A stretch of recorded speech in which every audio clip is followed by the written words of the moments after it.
Hello, मैं विजया राजावत आदर्श बाल विद्या मंदिर के डिजिटल प्लेटफॉर्म पर आप सभी का स्वागत करती हूँ। आज हम पढ़ेंगे आरबीएससी क्लास 11th का फर्स्ट चैप्टर, ठीक है, जो कि है जीव जगत, जिसको बोलते हैं द लिविंग वर्ल्ड।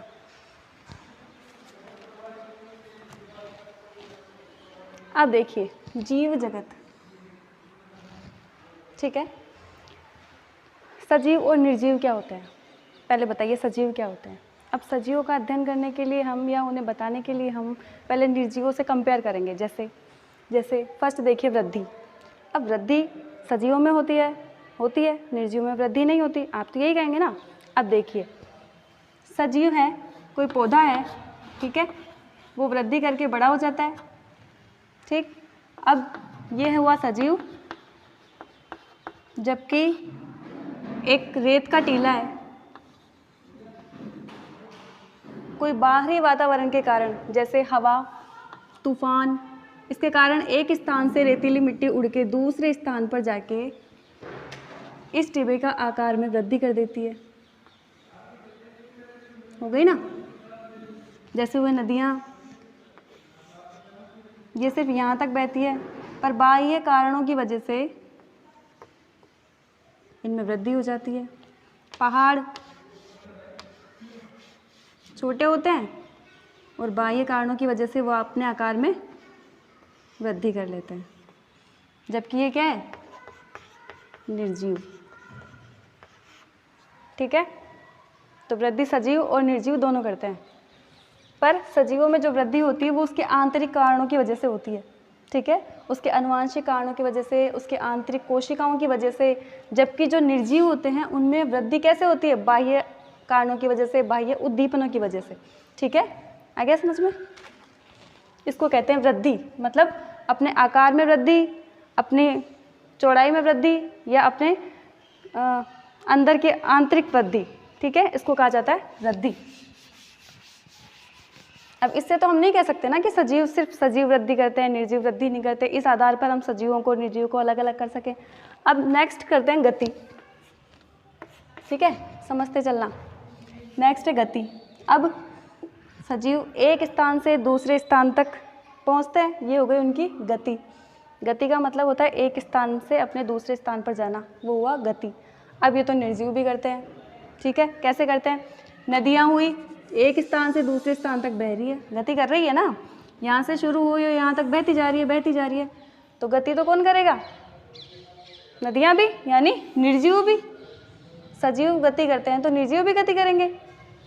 और गतियाँ, जैसे आप बोलोगे जीवों में तो गति होती है, मनुष्य या जीव एक स्थान से दूसरे स्थान तक जा सकता है, वनस्पति भी तो जीव है, पर ये गति सिर्फ ऐसे नहीं होती कि मैं एक स्थान से दूसरे स्थान तक अपना वो बदलूँ, जगह बदलूँ। एक स्थान पे खड़े खड़े मेरा हाथ ये गति कर रहा है, ठीक है, मेरा दोनों हाथ गति कर रहे हैं, मैं खुद गति कर रही हूँ, मेरी गर्दन गति कर रही है। ज़रूरी नहीं है कि अपने एक स्थान से दूसरे स्थान पर जाऊँ, ठीक है। तो पेड़ पौधों की जो शाखाएं होती है वो हिलती है, ऊपर नीचे होती है, वो भी उनकी गति कहलाती है, ठीक है। तो इस आधार पर भी हम नहीं कर सकते कि सजीव और निर्जीव अलग अलग हैं। तीसरा उपापचय। उपापचय में एक होता है, उपापचय दो प्रकार के होते हैं, उपचय एक होता है, अपचय, ठीक है। एक होता है उपचय, एक होता है अपचय, एनाबोलिज्म और कैटाबोलिज्म।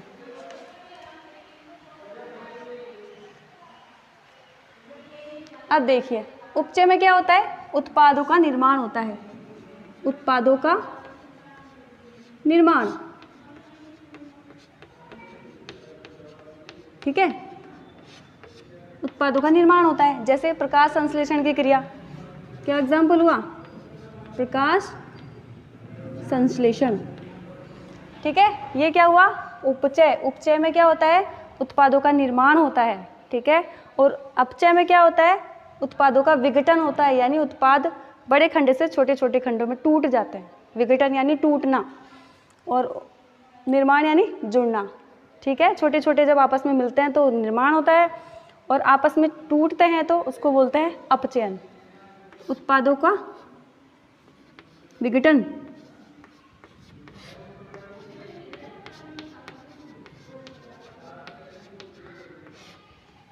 इसको मैं एक बार हटा देती हूँ यहाँ से, ठीक है। ये इसमें क्या होता है, उत्पादों का विघटन होता है। एग्जाम्पल के लिए श्वसन, ठीक है। नेक्स्ट आता है अनुकूलन। अब देखिए सजीवों का क्या गुण होता है अनुकूलन का। जैसे हमको सर्दी लगती है तो हम क्या करते हैं, उस सर्दी से बचने के लिए रजाई ओढ़ते हैं, कंबल ओढ़ते हैं। और जो जीव जंतु जानवर है, ठीक है, वो क्या करते हैं, सर्दी से बचने के लिए बिलों में घुस जाते हैं, बिलों से बाहर आ जाते हैं। गर्मी से बचने के लिए कहीं और चले जाते हैं। हम गर्मी से बचने के लिए पंखे वंखे चलाते हैं। उसके अनुसार, मौसम के अनुसार या वातावरण के अनुसार अपने आप को अनुकूलित कर लेते हैं, ठीक है। जबकि ये क्या अनुकूलित करेगा, इसको कोई फ़र्क नहीं पड़ेगा टेम्परेचर कितना भी हो। अभी गर्मी है, मुझे पसीने भी आते हैं, ठीक है। ये क्या हुआ, मेरी बॉडी प्रतिक्रिया कर रही है, कोई बाहरी वातावरण के अनुकूल मेरी बॉडी प्रतिक्रिया कर रही है। इसके कोई फ़र्क नहीं पड़ रहा सर्दी हो या गर्मी, ये निर्जीव है, ठीक है। समझ में आया। तो अनुकूलन क्या होता है, बाहर के वातावरण के अनुसार अपने आप को जो ढालने की जो शक्ति होती है वो सजीवों में पाई जाती है, ठीक है, निर्जीवों में नहीं पाई जाती। आगे अनुकूलन, जैसे मान लीजिए बाहर से, हाँ ठीक है, बाहर से बारिश हुई, मैं अंदर चली गई, अपने आप को उसके हिसाब से बचा लिया। कोई जानवर होते हैं जिनको पानी में रहना है, जैसे मगरमच्छ हुए, जैसे मेंढक हुए, वो कब जीवित रहते हैं या कब बाहर निकलते हैं, जब उनको उनके अनुकूलित वातावरण मिलता है, उनको पानी मिलता है, बरसात होती है, ठीक है। तो ये हुआ अनुकूलन। समझ में आया। एक अनुकूलन ही ऐसा है जिसके वजह से सजीव इस धरती पे अपना अस्तित्व बनाए रख सकते हैं। धरती पे वही जिंदा रह सकता है जो वातावरण के अनुसार अपने आप को अनुकूलित कर ले, अन्यथा नहीं। कैसे, सर्दी है, मैं अगर अंदर रजाई में नहीं जाऊंगी तो मर जाऊंगी, ठीक है ना। तो मुझे उसके अनुकूल अपनी बॉडी को बनाना पड़ेगा। जैसे गर्मी है तो गर्मी इतनी ज़्यादा पड़ेगी कि मेरी बॉडी उसको टेम्परेचर को सहन नहीं कर सकती, तो मैं क्या करूँगी, पंखे में बैठूंगी, एसी कूलर सब कुछ चलाऊंगी। क्यों, क्योंकि मुझे ज़िंदा रहना है, ठीक है ना। आगे समझ में अनुकूलन किसे कहते हैं, ठीक है। नेक्स्ट चलिए प्रजनन। प्रजनन क्या होता है, प्रजनन, जनन क्या होता है, कोई भी सजीव प्राणी अपने ही समान संतति पैदा करता है, उसे जनन कहते हैं। कोई भी प्राणी, कोई भी जीव, कोई भी वनस्पति अपने ही समान जब संतति उत्पन्न करती है तो उसको बोलते हैं जनन, ठीक है। और इस अस्तित्व में इस पृथ्वी पर अपना अस्तित्व बनाए रखने के लिए जनन बहुत आवश्यक है, ठीक है। कैसे है, जैसे मान लीजिए मेरी उम्र सिर्फ 50 साल की है, मतलब मनुष्य की उम्र औसतन मान लीजिए 50 साल की है, पर हमेशा लाखों करोड़ों वर्षों तक मुझे अपनी ही जैसी संतति या मानव जीवन की इस पृथ्वी पर संतति बनाए रखने के लिए, अस्तित्व बनाए रखने के लिए संतति पैदा करना आवश्यक है। वरना मैं तो मान लीजिए मानव जाति का सिर्फ अगर संतान उत्पन्न नहीं होती है तो वो तो 50 साल में सब खत्म हो जाएगा ना, तो मानव जाति का अस्तित्व खत्म हो जाएगा। पर ऐसा क्यों नहीं होता, हाथी पहले भी थे, लाखों वर्ष पहले, हाथी आज भी हैं, तो इसका मतलब ये थोड़ी है कि लाखों वर्ष हाथी की उम्र होती है कि वो तब से जीवित है, नहीं ना। कैसे हैं, क्योंकि उनमें जनन क्षमता होती है, वो अपने ही समान संतति पैदा करते हैं, इसको बोलते हैं जनन, ठीक है। अब होता है आकार एवं आकृति। हम सजीवों के बारे में पढ़ रहे हैं। अब आकार एवं आकृति, सजीवों में आकार और आकृति निश्चित होती है, उसको बदला नहीं जा सकता, ठीक है। उसके गुणों में निश्चित होती है। जबकि निर्जीव की आकृति ये हमने बना ली, इसको तोड़ दिया, दूसरी आकृति बना ली, उसको तोड़ दिया, ठीक है। तो निर्जीवों की आकृति समान नहीं होती, निश्चित नहीं होती, उसका आकार निश्चित नहीं होता। जबकि हमारी बॉडी की एक एक सेल का आकार निश्चित होता है, ठीक है। आया समझ में। तो ये आकार एवं आकृति हमारे सजीवों में प्राकृतिक होती है, जबकि निर्जीव पदार्थों की आकृति और आकार निश्चित नहीं होता। आ गया समझ में। बिल्कुल आराम से समझिए, बिल्कुल धीरे से समझिए, सबको समझ में आएगा, बहुत इजी टॉपिक है। अब आता है स्वनियमन। स्वनियमन, सजीव क्या करते हैं? स्वनियमन का मतलब होता है हम अपने आप, स्व यानी खुद, नियमन यानी नियम, हम अपने हिसाब से नियमन खुद करते हैं। जैसे हमें ये करना है, हमें वो काम करना है, हमें उस टाइम वहाँ जाना है, हमें अपनी बॉडी को इस तरह करना है कि हमें सुबह 10 बजे भूख लगती है, हमको शाम को भूख लगती है, ठीक है। तो हम अपना नियमन, सजीव अपना नियमन खुद करते हैं, ठीक है। इसको बोलते हैं स्वनियमन, खुद के अनुसार नियमन करना। अब बताओ, निर्जीव पदार्थ भोजन करते हैं? नहीं करते ना। जबकि सजीव पदार्थ, उनको भोजन की आवश्यकता होती है, उनको पानी की आवश्यकता होती है। जैसे वनस्पति हुई, उसके मुंह नहीं है खाने के लिए, पर अपनी जड़ों द्वारा, पत्तियों द्वारा, तने द्वारा बाहर की चीज़ों को अवशोषित करती है, वायु से अवशोषित करती है, जड़ें अवशोषित करती है, जड़ें पोषण को मिट्टी से अवशोषित करती है और पौधा वृद्धि करता है। एक जीव जगत के लिए पोषण, जीव जगत की वृद्धि के लिए सबसे पहले जो आवश्यक चीज़ है वो होती है पोषण। उसी से वो वृद्धि करेगा, उसी से वो बड़ा होगा, ठीक है।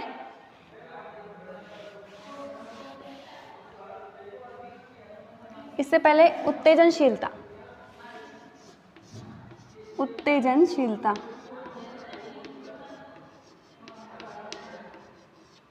अब देखिए उत्तेजनशीलता का गुण किस में पाया जाता है? मनुष्य में। अब उत्तेजनशीलता क्या होती है? मान लीजिए एक सुई है, ठीक है, मैंने यहाँ पे चुभाई, सुई चुभते ही मैं ऐसे करूँगी ना, हाथ को झटकूंगी, दूर भेजूंगी, कोई करंट का झटका लगता है, आप कैसे दूर हो जाते हैं उससे? उत्तेजनशीलता, बॉडी अपने आप उत्तेजित हो जाती है। बाहर का एनवायरनमेंट है, पता चल गया हाँ सर्दी लग रही है, आगे समझ में? उत्तेजनशीलता, बॉडी खुद उत्तेजन, सिर पे कुछ चीज़ गिरेगी तो अपन एक तरफ हट जाते हैं, कहीं झटका लगा, तेज आवाज आई तो हम डर जाते हैं, ये होती है उत्तेजनशीलता, ठीक है। किसी के प्रतिक्रिया देना, जैसे मैंने सुई चुभई, किसी ने सुई चुभई और मेरा हाथ झटके से अपने आप चला गया, ये होती है उत्तेजनशीलता। किस में पाई जाती है? सजीवों में। आ गया अब सजीव निर्जीव। अब सबसे पहले हम नॉर्मल सी डेफिनेशन है जीव विज्ञान।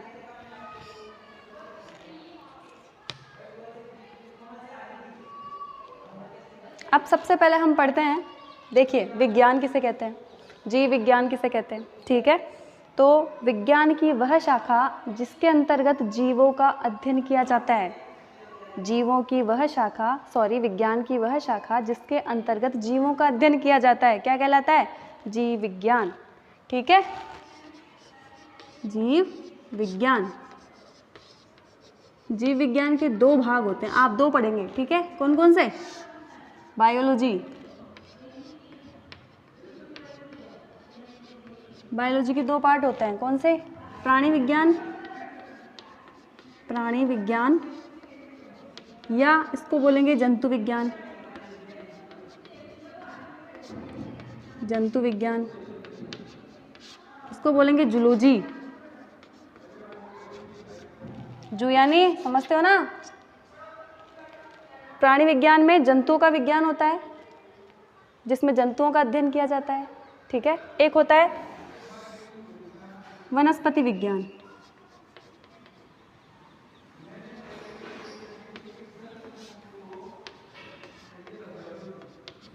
इसको बोलते हैं बॉटनी, ठीक है। प्राणी विज्ञान या जंतु विज्ञान जिसको बोलते हैं जूलॉजी, वनस्पति विज्ञान जिसको बोलते हैं बॉटनी, ठीक है। जीव विज्ञान या जंतु विज्ञान या प्राणी विज्ञान में जंतुओं का अध्ययन किया जाता है और वनस्पति विज्ञान में वनस्पति का अध्ययन किया जाता है। आ गया समझ में? चलिए आगे बढ़ते हैं।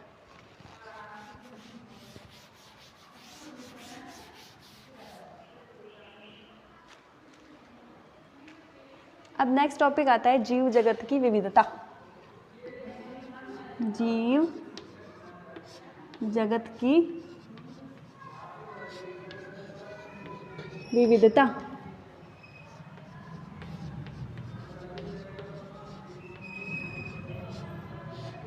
अब देखिए, हमारे इस धरती पे लाखों प्रकार के पेड़ पौधे हैं, बहुत सारे प्रकार के हैं, ठीक है। 7-8 मिलियन के लगभग अनेक प्रकार के पौधे हैं, अनेक प्रकार के जंतु हैं। इनको बोला जाता है विविधता, मतलब अनेक प्रकार के पेड़ पौधे जिसके बहुत सारे प्रकार हो, है तो पेड़ पौधे पर उसके भी कितने सारे प्रकार हो, तो उसको बोलते हैं विविधता, ठीक है। उनके प्रकारों को बोलते हैं विविधता। अब देखिए विविधता, अब हम इतने सारे पौधों का अध्ययन कैसे करेंगे बताइए। लाखों करोड़ों प्रकार के जीव जंतु और पेड़ पौधे हैं, अब हम एक एक का अध्ययन तो कर नहीं सकते ना। या सबका अलग अलग नाम देके या सबको अलग अलग पहचान सकते हैं, कुछ नहीं ना। इसलिए उनका अध्ययन किया जाता है जैव विविधता में। ठीक है, चलिए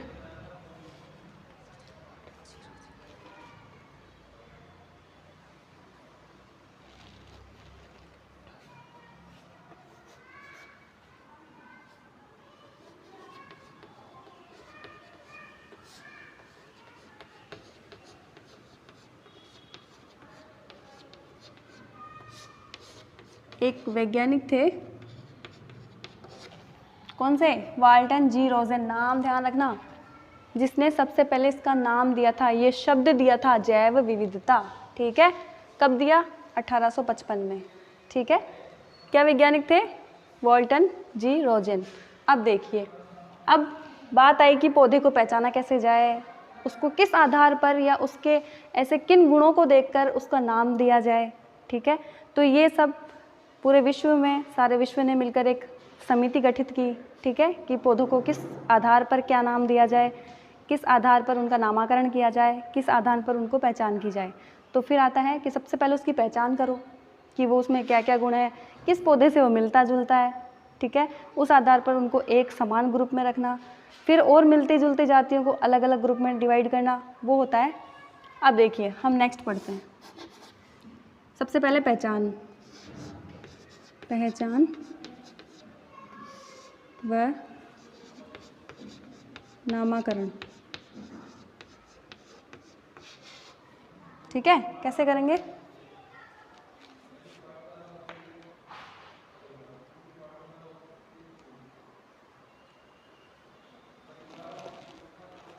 देखो सबसे पहले पहचान करने के लिए पूरे विश्व में एक गठित सोसाइटी गठित की, जिसके अनुसार उसका नाम दिया गया ICBN,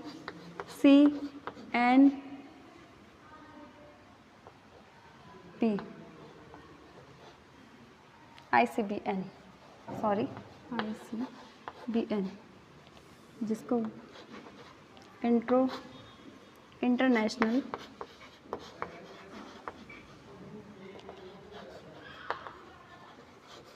कोड ऑफ बॉटेनिकल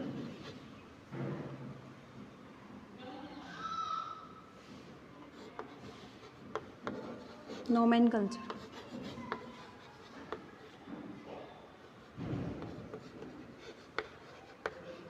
ठीक है, इसमें इसके अंदर किसकी पहचान की जाने लगी, वनस्पति की।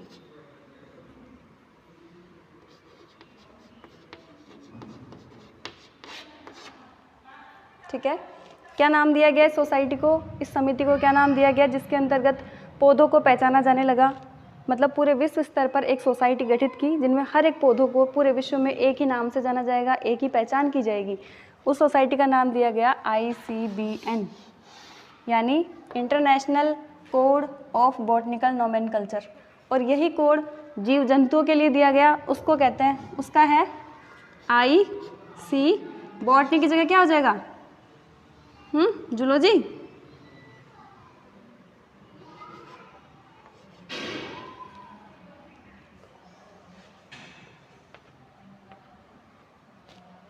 इंटरनेशनल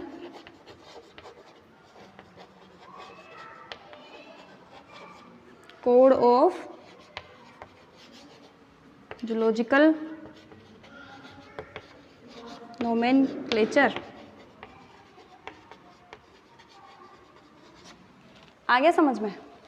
बॉटनी के लिए जो समिति गठित की गई, जिसके अंदर उनकी पहचान के लिए विश्व स्तर पर एक समिति बनाई गई, उसका नाम है ICBN। और जूलॉजी के लिए जो बनाई गई, उसका नाम है ICZN। ठीक है, international code of botanical nomenclature. आ गया समझ में।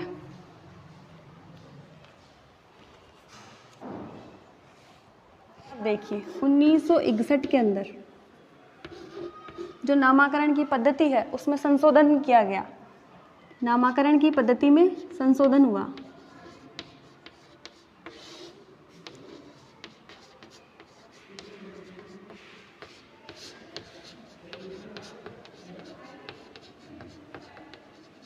कब हुआ? क्वेश्चन पूछा जाता है 1961 में। क्या आया फिर? द्विनाम पद्धति। द्विनाम पद्धति इम्पोर्टेंट, ठीक है।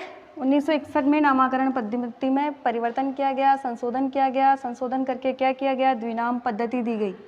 अब द्विनाम पद्धति में दो नाम, द्विनाम यानी दो नाम, क्या था? एक तो था वंश, दूसरा क्या था? जाति, ठीक है। एक वंश और एक जाति।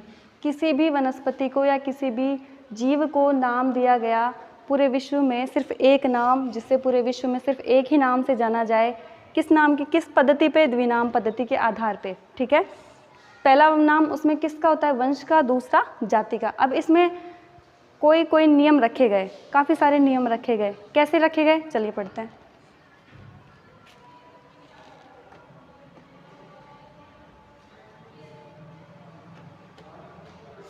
सबसे पहला था नियम,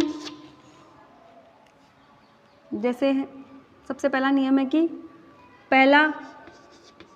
पहला नाम किसका रहेगा? क्या बताया था? वंश, ठीक है। दूसरा नाम क्या रहेगा? द्विनाम था ना। पहला नाम क्या हुआ? वंश, और दूसरा नाम क्या हुआ? जाति। जाति, पहला वंश और दूसरा जाति। जैसे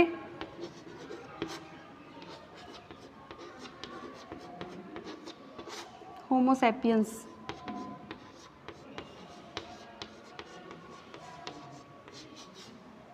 ठीक है।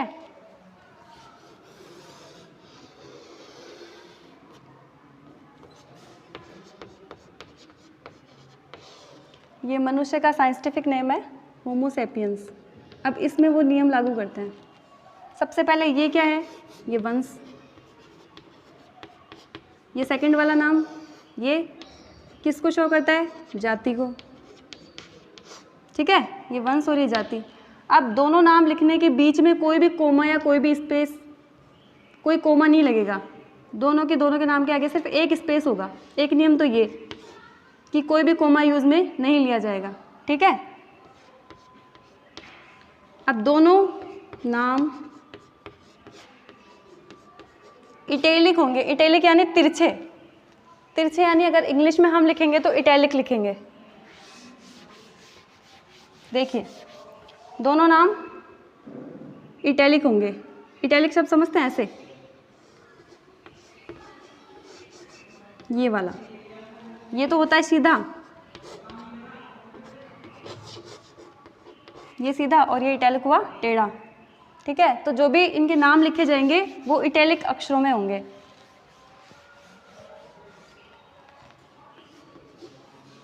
जैसे होमो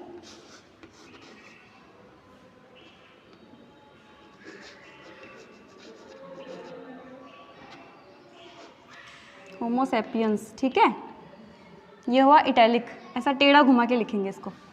ये तो इसका फर्स्ट रूल। सेकंड रूल मैंने बताया था, इसके बीच में कोई भी कोमा या स्पेस नहीं, कोमा नहीं आएगा, ठीक है।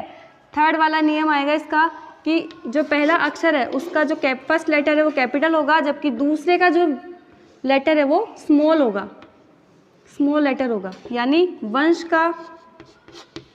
का पहला लेटर, पहला अक्षर अगर इंग्लिश में लिखेंगे तो क्या होगा? कैपिटल, बड़ा होगा।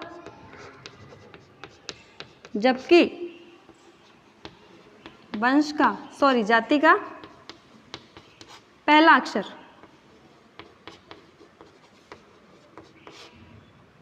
छोटा होगा।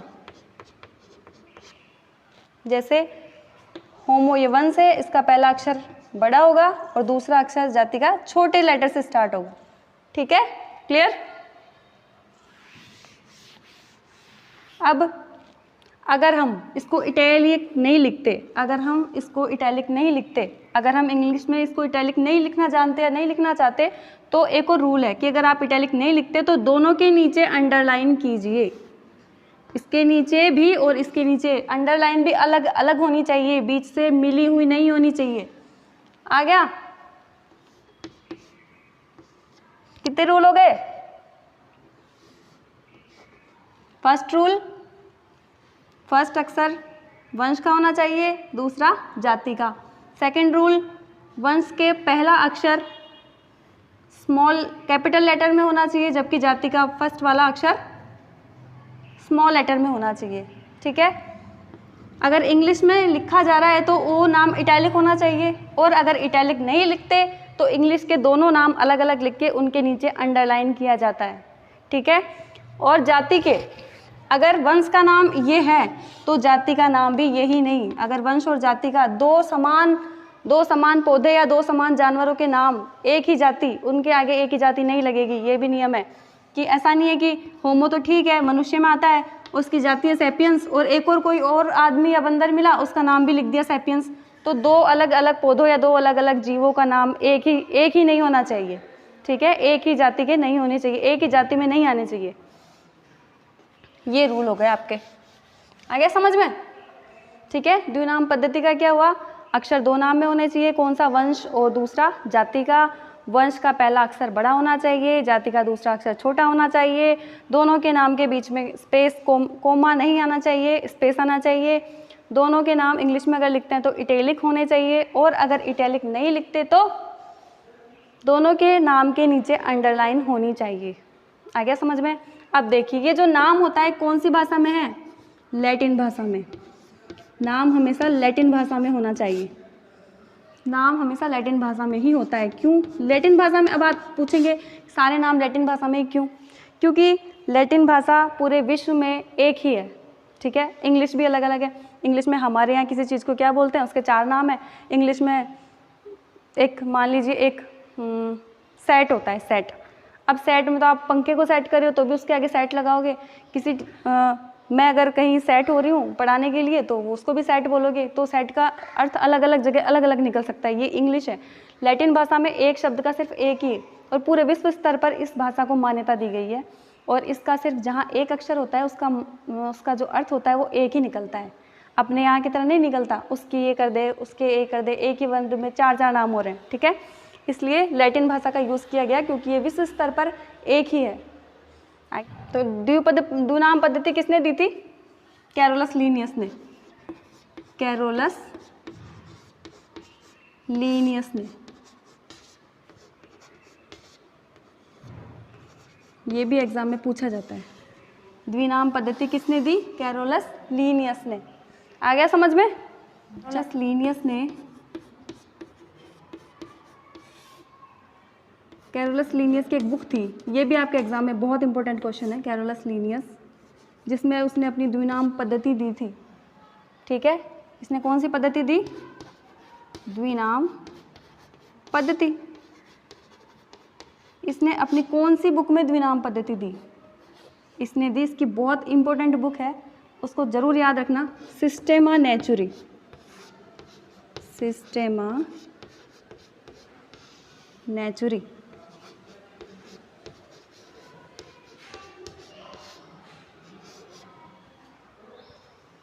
ठीक है? कैरोलस लीनियस की बुक है सिस्टेमा नेचुरी में, जिसमें इसने द्विनाम पद्धति को बताया या समझाया। ठीक है?